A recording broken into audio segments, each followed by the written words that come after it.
Hey there, welcome to Tim Talks Cooking. I'm Tim, and today I finally jumped on the bandwagon. I'm making chaffles, and I'm going to show you how to do them 3 ways. I've got one recipe. This is just the basic fundamental recipe that everybody has out there on the internet. I've got another savory recipe with some garlic powder and some Italian spices that you could use as, for example, bread for some kind of delicious sandwich.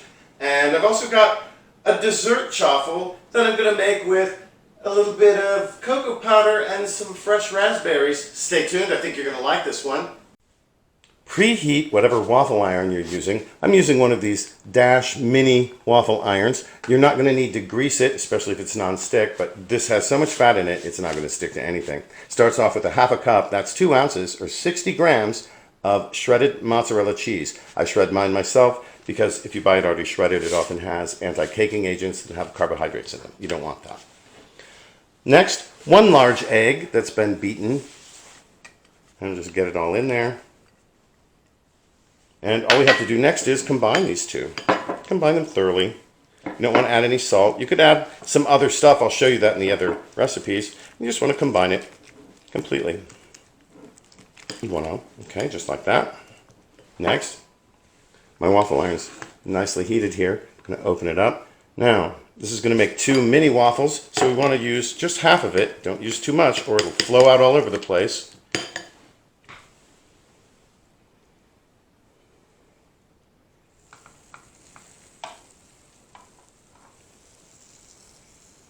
I'm going to just kind of distribute it there a little bit, help it out.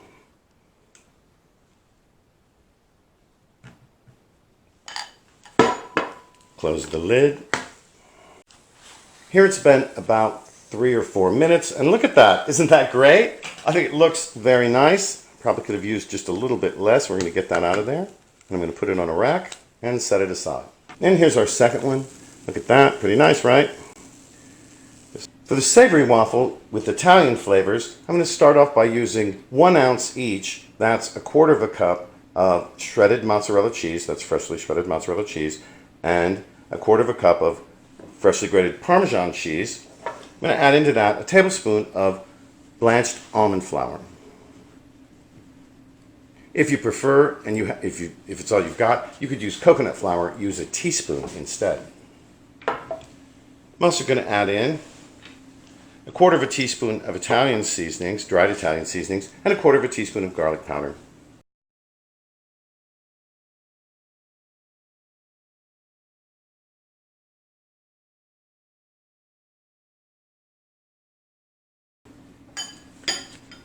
Then add in the egg. 1 large egg beaten. And combine.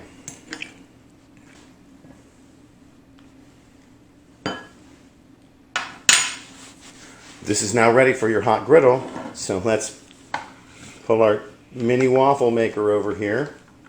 And it's nice and hot. Half of this goes in.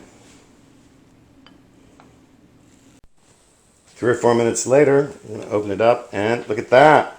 Nicely browned. Pretty easy to remove. There we go. Onto a rack.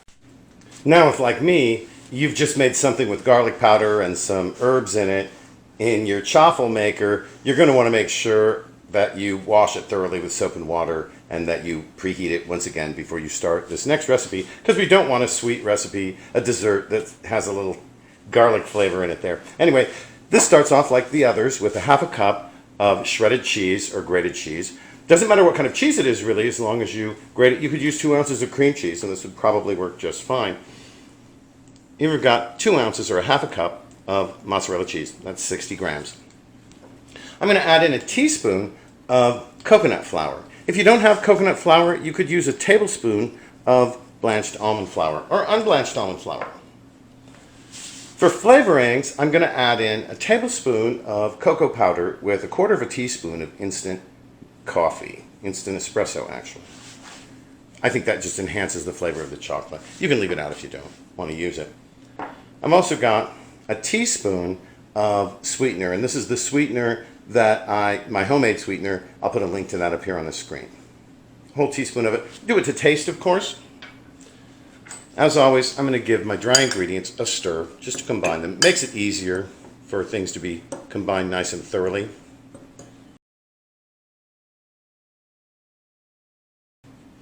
Next, I'm going to add in 1 large beaten egg. You can see again, this is just like the other recipes with some other stuff in it.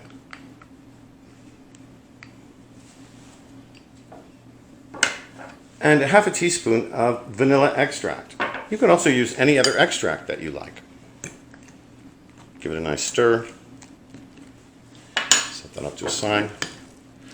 And make sure everything is nicely combined. You want to make sure all of the egg is broken down. And that's really pretty nice right there. Now, next, again, remember this makes 2 chaffles. Nice hot waffle iron.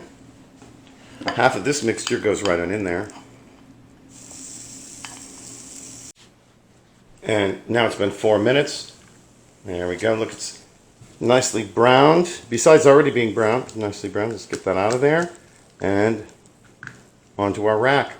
In the end, here's what we've got. We've got 3 different kinds of chaffles. I'm going to use the savory ones here, as you can see, for sandwiches. Made a lovely chipped roast beef sandwich here with some horseradish mayonnaise, just delicious. Here I've used the Italian one with some chipped chicken and some lettuce, tomato, a little bacon, a little Dijon mustard. That should be great. I'm really curious about the dessert chaffle though. Let's give that a taste real quick. Put some fresh raspberries on the plate and drizzle this with a little bit of sugar-free maple syrup.